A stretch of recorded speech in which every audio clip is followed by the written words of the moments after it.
لله الحمد لله وحده والصلاة والسلام على من لا نبي بعده أما بعد فقد قال الله تعالى في كلامه المجيد وفي القرآن الكريم أعوذ بالله من الشيطان الرجيم بسم الله الرحمن الرحيم ورفعنا لك ذكرك صدق الله العظيم সমস্ত প্রশংসা আল্লাহ রাব্বুল আলামিনের দরবারে যিনি প্রিয় রাসূল আকরাম সাল্লাল্লাহু আলাইহি ওয়াসাল্লামের পৃথিবীতে আগমনের মাসে প্রথম জুমা 5 রবিউল আউয়াল আমাদের সবাইকে আগে আগে মসজিদে আসার জন্য সুযোগ করে দিয়েছেন। তার দরবারে শুকরিয়া জ্ঞাপন করে বলি আলহামদুলিল্লাহ।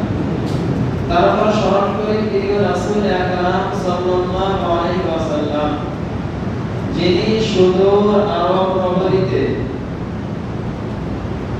এই রবিউল আউয়াল মাসে বর্বরতার যুগে পৃথিবীতে আগমন করেছিলেন এবং সেই আরব বর্বরদের কোরআনের আলোয় আলোকিত করে সোনার মানুষে রূপান্তরিত করেছেন।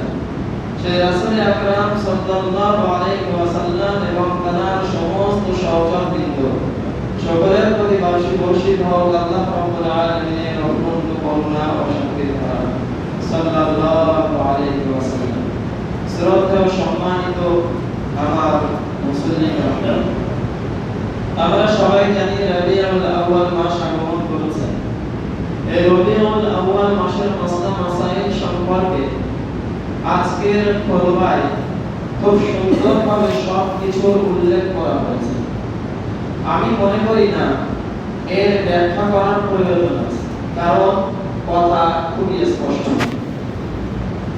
আমি গত সপ্তাহে আলোচনা করেছিলাম যে নবী সাল্লাল্লাহু আলাইহি ওয়াসাল্লামের আগমনের পূর্বে আরবের অবস্থা কেমন ছিল, তাদের মধ্যে কেমন ধরনের বর্বরতা ছিল, নৃশংসতা ছিল, হিংসা বিদ্বেষ ছিল। এই সমস্ত বিষয়গুলো অতি সংক্ষেপে আপনাদের সামনে আলোচনা করেছি এবং সেখানে যে সর্বপ্রথম বসবাস করতে শুরু করেছিলেন নবিয়ানা ইব্রাহিম আলাইহিস সালাতু ওয়াস সালামের স্ত্রী হাজেরা এবং হযরতে ইসমাঈল আলাইহিস সালাতু ওয়াস সালাম, কথা মনে আছে তো?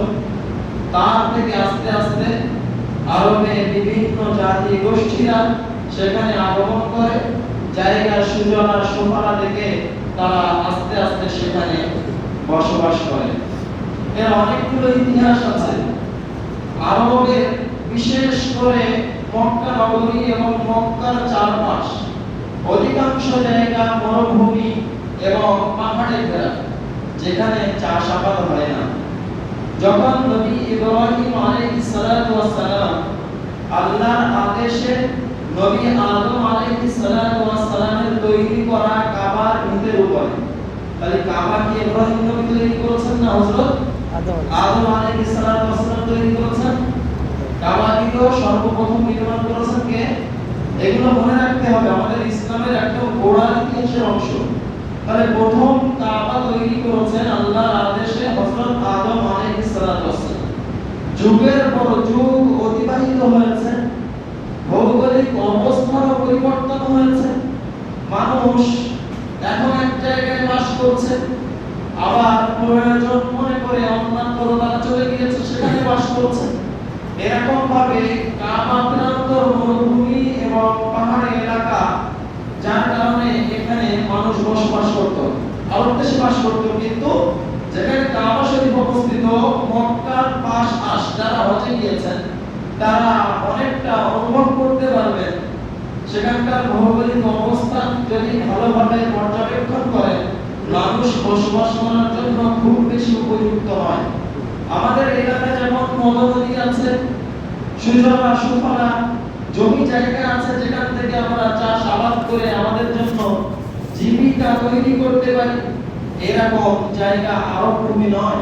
ওখানকার মানুষ ব্যবসার উপরে নির্ভর করে, আর ব্যবসায়ী যারা আছেন তারাই জানবেন ব্যবসা করাটা কতটা কষ্টের আর কতটা মাথা যন্ত্রণার বিষয়, কথা ঠিক কিনা? জি। তো হযরত ইব্রাহিম আলাইহিস সালাম এরকম একটা প্রান্তরে যখন কাবা গৃহকে আবার পুনরায় নির্মাণ করেছেন, তিনি চিন্তা ভাবনা করে দেখেছেন যে এই এলাকা তো মানুষের বসবাসের যোগ্য নয়। তখন আল্লাহর কাছে দোয়া করেছিলেন, যে দোয়াকে আল্লাহ রাব্বুল আলামিন পবিত্র কোরআনুল কারীমের সূরা বাকারার মধ্যে উল্লেখ করেছেন, وَإِذْ جَعَلْنَا الْبَيْتَ مَثَابَةً لِلنَّاسِ وَأَمْنًا وَاتَّخِذُوا مِن مَّقَامِ إِبْرَاهِيمَ مُصَلًّى। এবং আল্লাহ রাব্বুল আলামিনের কাছে ইব্রাহিম নবী দোয়া করেছিলেন, মাসাবাতাল লিন-নাস ওয়া আমনা, ওগো আল্লাহ রাব্বুল আলামিন এই জায়গাকে মানুষের জন্য বসবাসের উপযুক্ত করে দেন এবং এই জায়গাকে মানুষের জন্য নিরাপদ বাসস্থান হিসাবে কবুল করে নেন এবং এখানকার মানুষদেরকে ফল মূল শস্য দিয়ে আপনি ভরপুর করে দেন তাদের জন্য যারা আপনাকে মেনে চলে। আল্লাহ রাব্বুল আলামিন এই দোয়াকে কবুল করেছিলেন একটা কথা বাদ দিয়ে। আল্লাহ বলেছেন শুধুমাত্র আমাকে যারা মেনে চলে তাদের জন্য নয়, বরং আমি সকলের জন্য এই জায়গাটিকে, এই প্রান্তরটিকে সুজলা সুফলা করে দিলাম। তাহলে আল্লাহ রাব্বুল আলামিন যে কত বড় দয়ালু তার একটা প্রমাণ এখানে পাওয়া যায়। নবী দোয়া করেছেন মুমিনদের জন্য এই জায়গাটিকে আপনি সুজলা সুফলা বাসস্থানের যোগ্য করে দেন। আর আল্লাহ বলেছেন শুধু মুমিনদের জন্য নয়, বরং আমি সকলের জন্য আমভাবে এই জায়গাটাকে সুজলা সুফলা করে দিলাম। যার কারণে আরবে কোনো কিছুর অভাব নাই, সেখানে চাষ নাই, সেখানে আবাদ হয় না, কিন্তু সেখানকার মানুষেরা বিশ্বের সব থেকে সুন্দর ফলমূল এবং সবজিগুলো দিয়ে থাকেন। যারা বুঝে গিয়েছেন তারা দেখবেন গল্পে শুনেছি একটা একটা আলু 1 কেজি 500 গ্রাম। বুঝতে পারছেন? মানে সেরা জিনিসটা সেখানে পৌঁছে দেন আল্লাহ রাব্বুল আলামিন তার কুদরতে। এটাই হলো তার একটা নিদর্শন। ইব্রাহিম নবী তিনি ইসমাঈলকে রেখে এসেছেন, সেখানে তিনি বসবাস করছেন। আস্তে আস্তে বিভিন্ন বণিকরা পথে যেতে যেতে দেখেছেন যে এই জায়গাটা বসবাস করা যায়, এই জায়গাটাকে বিজনেস পরিচালনা করা অনেকটা সুবিধা। কারণ আমি বলেছিলাম অনেকগুলো দেশ মানুষ শাম থেকে সিরিয়া, সিরিয়া থেকে শামে যায়, মক্কা মদিনার মানুষ শামের দিকে আসে এবং তারা সিরিয়ার দিকে যায়, তার সংযোগ স্থান হলো মক্কা। এই পথ দিয়ে সবাইকে অতিক্রম করতে হয়। তো তারা দেখলো যদি বণিকরা এই পথ দিয়ে যায়, পথে একদল বণিক শাম থেকে সিরিয়ার দিকে যাচ্ছে, তাদের কাছ থেকে যদি আমরা মালামালগুলো কিনে নিয়ে নিজেরা ব্যবসা করি, তাদেরও পথের কষ্টটা কেনাকাটা কমে গেল, পাইকারি দরে পেল, কমে পাবে কিনা? হ্যাঁ। আর তারা শাম পর্যন্ত যেতে হলো না, বা যারা সিরিয়া থেকে শাম থেকে আসে তাদের সিরিয়া পর্যন্ত যেতে হলো না, মাঝখানে বিজনেসটা মাঝখানে হয়ে গেল। এদের জন্য একটা দুটো তিনটে কাফেলা তৈরি করা বছরে খুব একটা কষ্টকর হবে না। এইভাবে ওখানে মানুষের বসবাস আরম্ভ হলো। কালের বিবর্তনে যুগের পর যুগ অতিবাহিত হয়েছে, অগণিত নবী আলাইহিস সালাতু ওয়াস সালাম এসেছেন, মানুষ আস্তে আস্তে আল্লাহ থেকে দূরে সরে গিয়েছেন। প্রত্যেকটা রাসূল একই মিশনে পৃথিবীতে আগমন করেছেন যে আল্লাহ ভোলা মানুষগুলোকে আল্লাহর পথে আহ্বান করতে হবে। ঠিক একই রকম ভাবে যখন ঈসা আলাইহিস সালাতু ওয়াস সালামের গত হওয়া 600 বছর অতিক্রান্ত হয়েছে, তখন পৃথিবীর মানুষ তাদের ধর্মকে বিভিন্ন রকম সংমিশ্রণে এমন ভাবে বিবর্তন করে ফেলেছে, সেইগুলোকে এমন ভাবে পাল্টিয়ে ফেলেছে যে সেটাকে আর কোনোভাবে ইসলাম বলা যায় না। যার কারণে আজও পর্যন্ত আলেমরা ইসলামে কোনো নতুন আবিষ্কারকে এত ভয় করে থাকে। ক্ষুদ্র থেকে ক্ষুদ্র একটা বিষয় যেটা হাদিসে নেই, কোরআনে নেই, রাসূলের জীবনে নেই, সাহাবীদের জীবনে নেই, সেই কাজটা যদিও কিনা বাহ্যিক দৃষ্টিতে দেখে মনে হয় অনেক ভালো কাজ, তারপরেও আলেমরা সতর্ক করেন যে এই কাজটা ইসলামের অংশ নয়। কারণ কি? আজকের একটা কোন জিনিস যেটা ইবাদত নয় সেটাকে ইবাদত বলে গণ্য করা হয়েছে, 200 বছর পরে যে আরেকটাকে ইবাদত বলে গণ্য করা হবে, তার 200 বছর পরে যে আবার একটা নতুন কিছু সংযোজন হবে ইসলামে, এটা এমন ভাবে কিছু আল্লাহর দেওয়া বিধান আর কিছু মানুষের তৈরি করা সিস্টেম এমন ভাবে মিলে যাবে, বহু বছর পরে যে সেগুলোকে মানুষ আর আলাদা করতে পারবে না। এরকম বহু জিনিস আমাদের সমাজে প্রচলিত আছে, যেগুলো সম্বন্ধে আমরা জানি, আবার অনেক জিনিস এমন আছে আমরা জানি না। আবার কিছু জিনিস এমন আছে যেগুলো আমরা পালন করি, আলেম ওলামারা সতর্ক করে এটা করা যাবে না, আমরা তাদের বিরোধিতা করি। সেই ভাইদেরকে প্রশ্ন করব আমি, আপনি ইসলামকে অধ্যয়ন করুন, আপনি আবার আপনার মিথ্যা আকীদা নিয়ে কেন পড়ে থাকবেন? আপনাকে আল্লাহ চোখ দিয়েছে, আমি বলেছিলাম আল্লাহ রাব্বুল আলামিন বলেছেন ওয়ালাকাদ যারানা লিজাহান্নামা কাসীরাম মিনাল জিন্নি ওয়াল ইনসি লাহুম কুলুবুন লা ইয়াফকাহুনা বিহা ইলা আখিরিল আয়াত। আমি এক শ্রেণীর মানুষকে এবং জিনদেরকে জাহান্নামের জন্য তৈরি করেছি, যাদেরকে কান দিয়েছি তারা শোনে না। কান দিয়েছি শোনে না, দিনের বিষয়গুলোকে ব্যাখ্যা করে বলে, কিন্তু সে তার সিদ্ধান্তে, সে তার বিশ্বাসে, সে কোরআন দিয়ে হাদিস দিয়ে বলে, তারপরেও সেই ব্যক্তি তার বিশ্বাসে অটুট থাকে, মানে এই ব্যক্তি তার কান আছে শোনেনি। কথা ঠিক না? ঠিক একই রকম ভাবে তাদেরকে আমি চোখ দিয়েছি। চোখ দিয়ে কি? চোখ দিয়ে জ্ঞান অর্জন করা যায়, চারপাশে আমরা যা দেখছি, এবং চোখ দিয়ে দেখে কিতাব পুস্তক বই পুস্তক পড়তে হয়, কোরআনকে পড়তে হয়। কথা ঠিক কি না? তার চোখকেও সে সত্য মিথ্যা সন্ধান করার জন্য কাজে লাগাই। শুধু তাই নয়, সত্য মিথ্যা পার্থক্য বোঝার জন্য বিশ্বের সর্বোচ্চ আদালত, অন্তরের আদালত, সেটাকে আমি নাম করেছিলাম, তার জ্ঞান দিয়েছিলাম, বিবেক দিয়েছিলাম, বুদ্ধি দিয়েছিলাম, উপলব্ধি করার ক্ষমতা দিয়েছিলাম। সে ভালো মন্দের মধ্যে পার্থক্য উপলব্ধি করেনি, সুতরাং সে পথভ্রষ্ট হয়েছে। সেই মানুষটা চতুষ্পদ জন্তুর থেকেও নিকৃষ্ট। উলাইকা কাল আনআম, তারা হলো চারপে ছিটের মতো, বরং না তার থেকেও নিকৃষ্ট বালুর মতো। শুধু তাই নয়, উলাইকা হুমুল গাফিলুন, এরা হলো চরম ধরনের অলস, গাফিল। কোন বিষয় অলস? তারা অলস, সারাদিন বাড়ি বসে থাকে। কথা বলে, সারাদিন বাড়ি তারা বসে থাকে, খাটে না ফাটে না, এদের অলস বলেন না। এই মানুষগুলো কি সারাদিন বসে থাকে? এই মানুষগুলো দুনিয়ার পিছনে বেশি দৌড়ায়। এরা অলস কোন বিষয়ে? আল্লাহ রাব্বুল আলামিন যে দিন দিয়েছেন সেই দিনের সত্যতা সন্ধান করার বিষয়ে তারা অলস, তারা জান্নাত কামাই করার বিষয়ে তারা অলস। এই কথা আল্লাহ রাব্বুল আলামিন কোরআনুল কারীমের মধ্যে বলেছেন।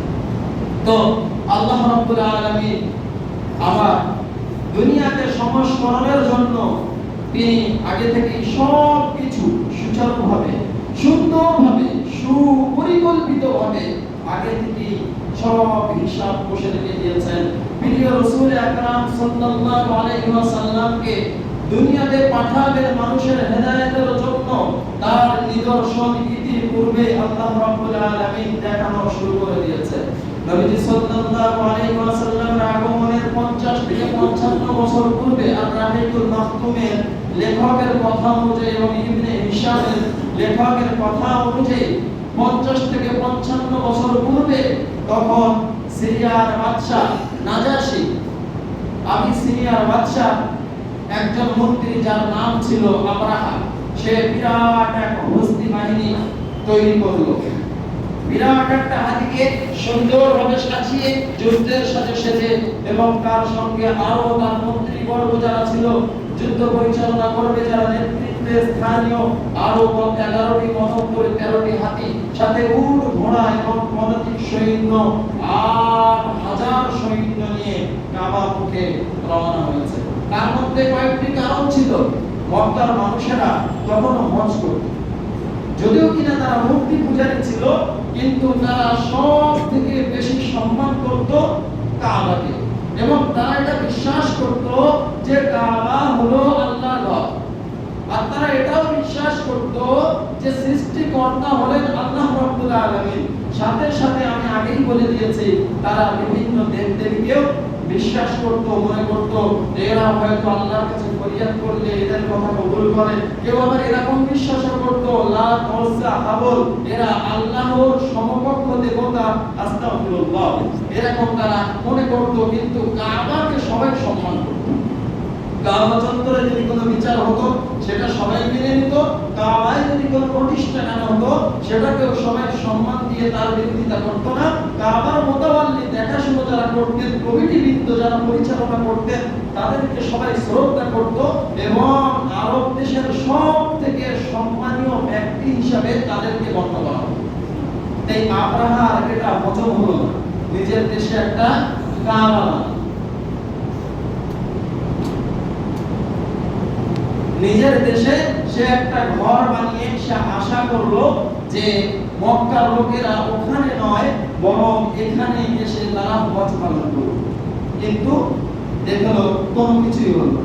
আমাদের ভারতের মুসলমানরা যদি এখানে একটা কাবা করে কেউ আসবে হজ করতে, হ্যাঁ, বরং সারা বিশ্বের মানুষ আমাদের উপরে লানাত দেবে, অভিশাপ দেবে। কথা ঠিক কিনা?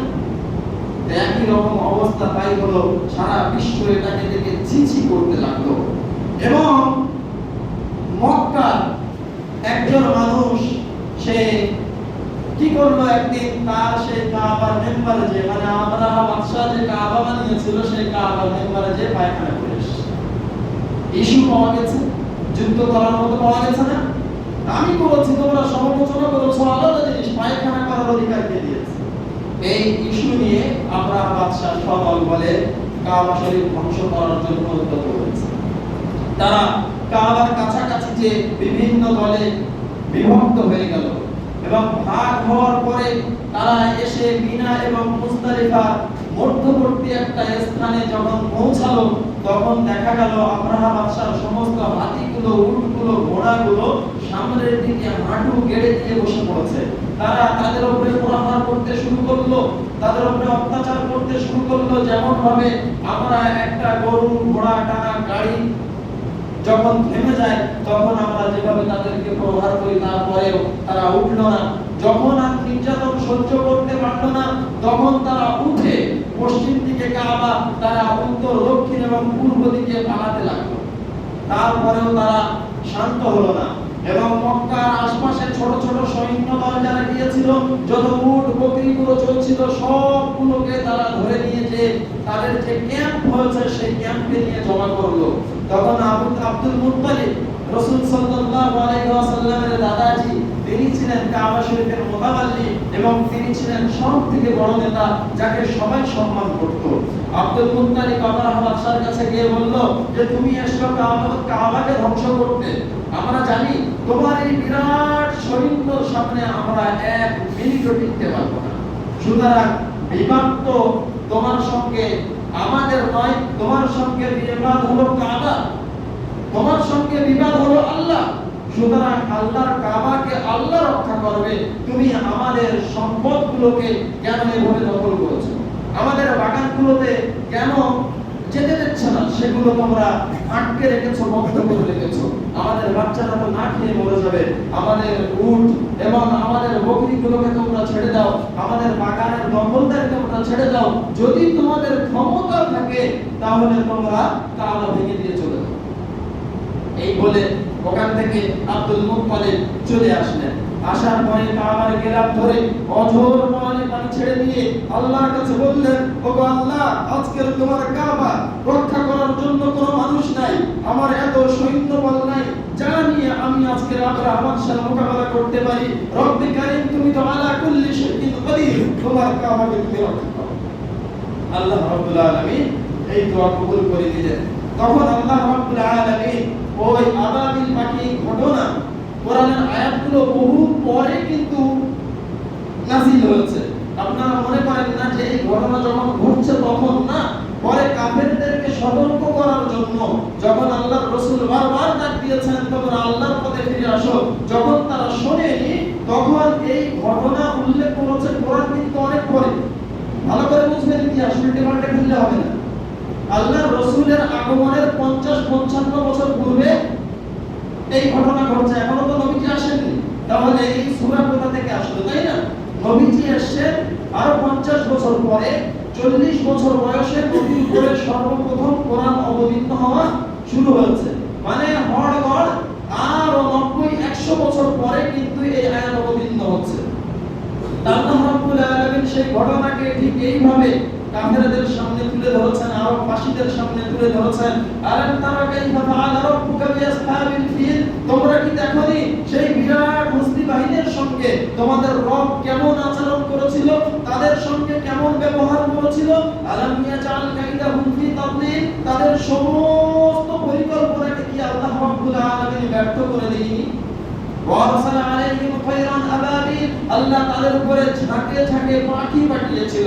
মুফাসসিরিনরা লিখছেন এবং ঐতিহাসিকরা তাদের বইয়ের মধ্যে উল্লেখ করেছেন যে একটা একটা পাখি ঠোঁটে একটি এবং দুই ডানার নিচে দুইটি তিনটে করে ছোট ছোট মটরের দানার মতো কম্বল তারা বহন করেছিল, পাথর বহন করেছিল।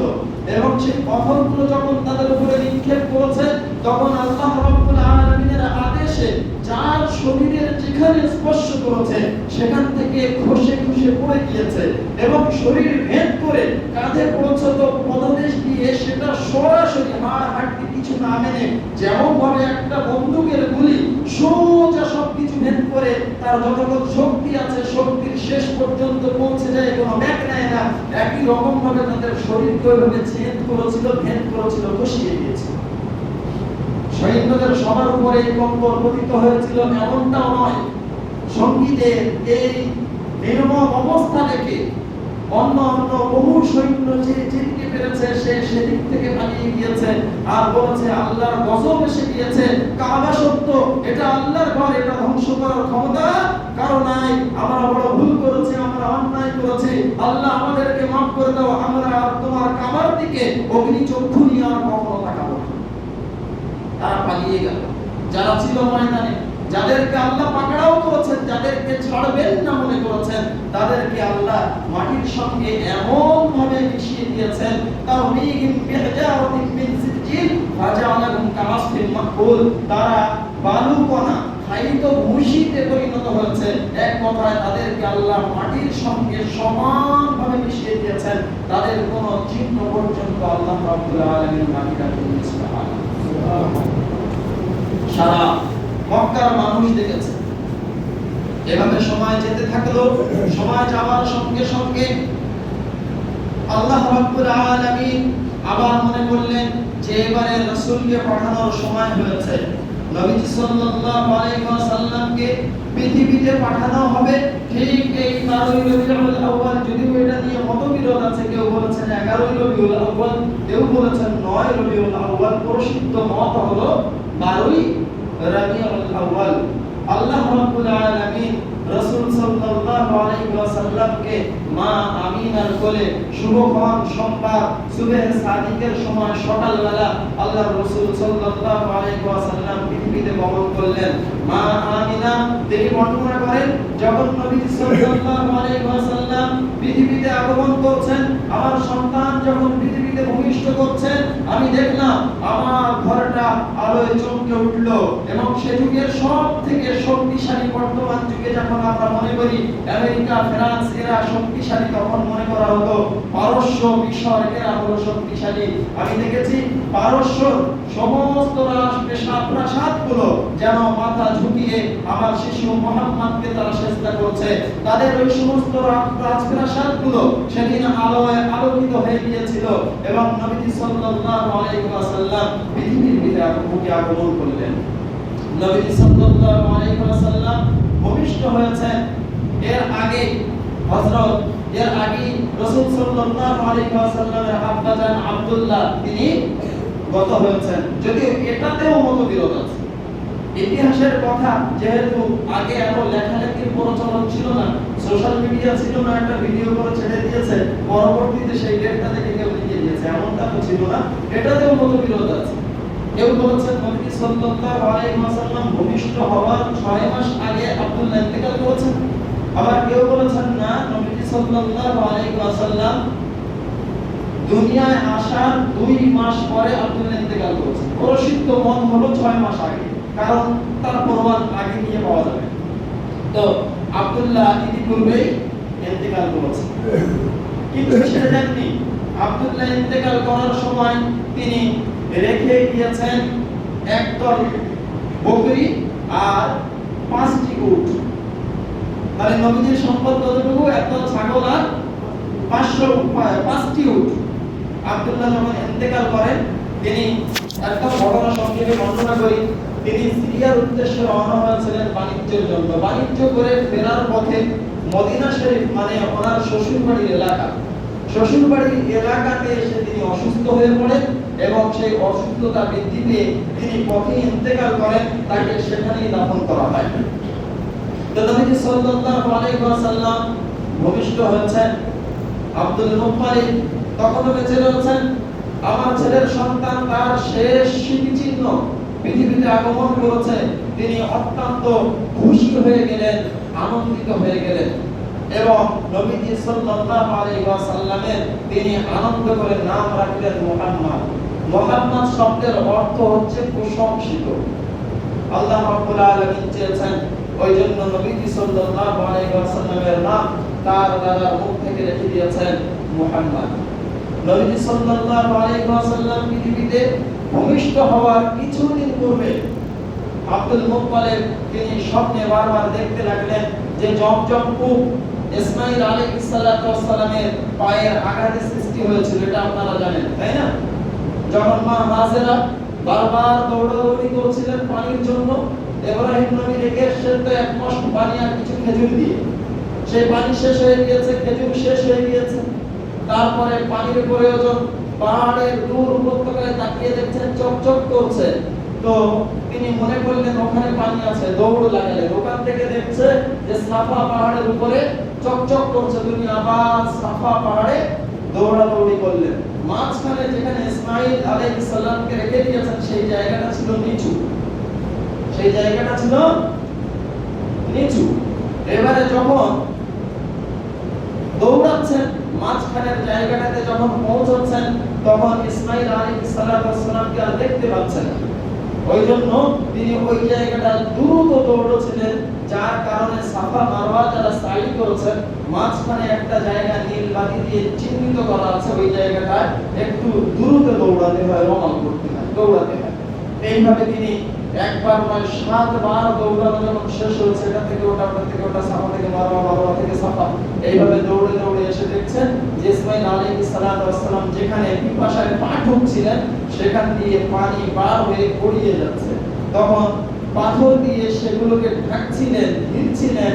আর সে যুগের ভাষা অনুযায়ী তিনি বলছিলেন জমজম মানে পানি, থামো থামো, ছড়িয়ে গেলে তো নিতে পারবে না। পানি যে সংকট নেই সেই মুহূর্তে পেয়েছেন, মনে করছেন যে অল্প পানি যদি এদিক ওদিক চলে যায় তাহলে আমরা পান করবো কি। তিনি তো জানতেন না যে এখানে একটা বিরাট বড় কুয়া তৈরি হবে, যার পানি সারা আরব তথা সারা বিশ্বের মানুষ যেও যদি পান করতে শুরু করে সেটা পুরান কালের বিবর্তনে সেটা পৌঁছে গিয়েছিল। মানুষের বিবাদ, ঝগড়াটা কিসের জন্য হয়েছিল? প্রথম যে এই কুয়া থেকে পানি নিত, ইসমাঈল আলাইহিস সালামের মা তার কাছ থেকে সামান্য কিছু অর্থ নিত। কুয়াটা আমার, মালিকানা আমার, এখান থেকে পানি নিতে গেলে আমাকে পয়সা দিতে হবে।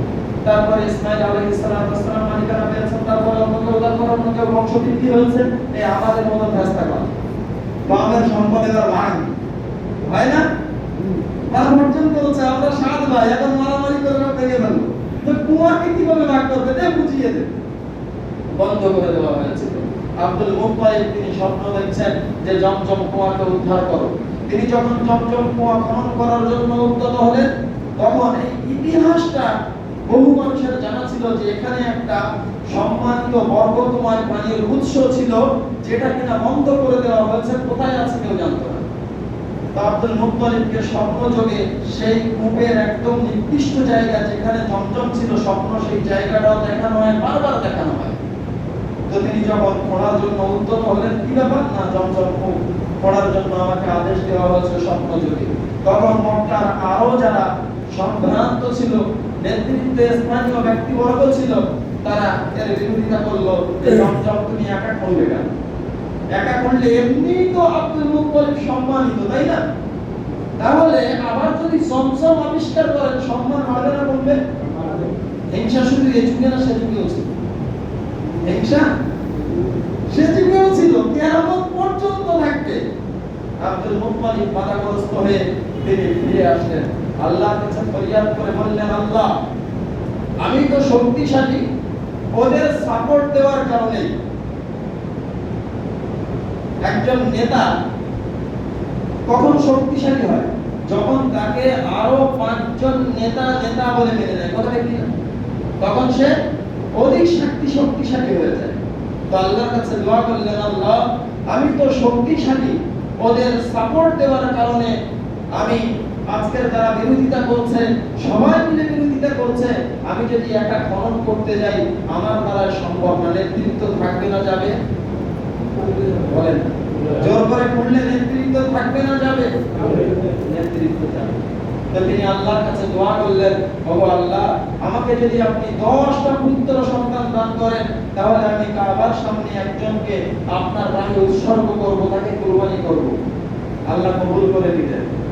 আগেই বলেছি তখন কার কটা স্ত্রী ছিল মানুষ সেটা হিসাব পর্যন্ত জানে না। আব্দুল মুত্তালিব তিনি 10 সন্তানের পিতা হন এবং যখন জমজম খুব এবারে নিজে শক্তিশালী, এবার কারো সাপোর্ট লাগবে? 10 সন্তানের পিতা, নাতি পোতারা হয়ে গেছে। তখন তো আমাদের মতো নয়, সেই 22-25 বছর বয়সে 35-40 বছরের বাচ্চা অনেকে বিয়ে করছে না। তখন তো শাহাদাত হয়েছে 12 বছর 13 বছর মায়ের কোলে বিয়ে দিয়ে দিত। এখনো আছে এই প্রথা ইসলামিক রাষ্ট্রগুলোতে। 2 বন্ধু, একজনের ছেলে হয়েছে একজনের মেয়ে হয়েছে, বন্ধুত্বটাকে আত্মীয়তায় পরিবর্তন করার জন্য এরা কিচ্ছু বোঝে না, দুজনকে বিয়ে দিয়ে দেয়। ওই পক্ষ থেকে মেয়ের পক্ষ থেকে মেয়ের বাবা কবুল বলে, ছেলের পক্ষ থেকে ছেলের বাবা কবুল বলে, এরকম ভাবে বিয়ে হয়। এর বিধান আলাদা আছে ইসলামে। পরবর্তীতে আবার এই বিয়ে কি হবে না হবে অন্যদিকে চলে যাবে, বক্তব্য আমি সেদিকে যাচ্ছি না। কোথায় ছিলাম? তাহলে এখন আব্দুল মুত্তালিব তিনি অনেক শক্তিশালী। তিনি জমজম কূপকে যখন আবার আবিষ্কার করার জন্য একত্রিত হয়েছেন নিজের সন্তানদেরকে নিয়ে, তখন আর বাধা দেওয়ার সাহস কারো হলো না। তো আব্দুল্লাহকে কুরবানি করবেন, তখন সমস্ত মানুষ সবাই আব্দুল্লাহকে অত্যন্ত ভালোবাসতেন।